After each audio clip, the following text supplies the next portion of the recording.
भगवान श्री कृष्ण बचपन में बहुत शरारती थे। उन्होंने अपने बाल्यपन में कई बार माखन की चोरी की है।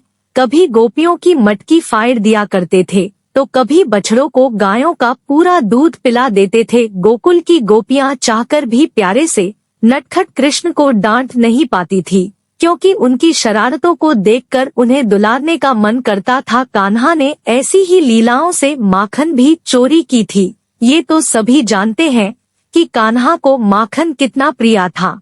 अपने लल्ला को माता यशोदा जितना माखन देती वो उनके लिए कम पड़ जाता, इसलिए मैया जहाँ भी माखन रखती कान्हा की नजर वहीं रहती। मैया के हटते ही कृष्ण चुपके से गांव के सारे बच्चों के साथ मिलकर सारा माखन खा जाते थे।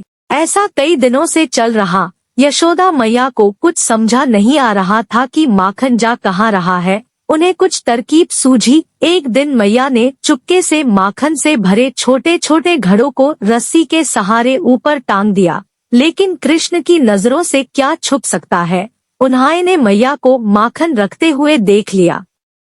अब कृष्ण ये सोचते लगे कि मैया ने माखन रख दो दिया, पर इस तक कैसे पहुंचा जाए। काफी ज्यादा सोचने के बाद उन्होंने सारे मित्रों को इकट्ठा किया और बोले, सभी एक घेरा बनाओ, उसके ऊपर चढ़कर माखन निकला जाएगा।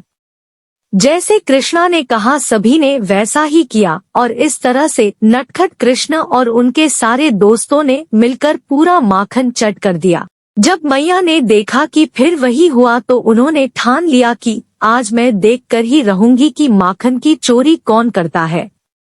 इतना कहकर वह माखन को मटकी में रखकर ऊपर टांग देती है और छुपकर देखने लगी। कुछ ही देर में कान्हा अपने दोस्तों के साथ वहां पहुंच जाता है। यह देखकर मैया को पूरी बात समझ में आ गई कि अब तक चोरी कौन कर रहा था। सभी वहां माखन लूटकर खा ही रहे थे। इतने में मैया यशोदा वहां पहुंच गई। मैया को देखते ही सभी बच्चे वहां से भाग गए, लेकिन श्री कृष्ण मटकी की रस्सी पकड़कर वहीं झूल रहे थे। मैया ने आकर अपने लल्ला को नीचे उतरा और प्यार से डांटते हुए कहा, अच्छा तो तुम हो वो माखन चोर जिसने मुझे इतना परेशान किया है। कृष्ण मैया को देखकर हंसने लगे और बोले, मैया मैं नहीं माखन खायो। इस पर मैया बोली कि अपनी ही मैया से झूठ बोलते हो लल्ला। कन्हैया की भोली सी सूरत देखकर और उसकी प्यार भरी बातें सुनकर मैया ने कृष्ण को अपने गले से लगा लिया और बोलने लगी, मेरा प्यारा नटखट माखन चोर। बस उसी दिन से श्री कृष्ण को प्यार से माखन चोर कहकर बुलाया जाने लगा।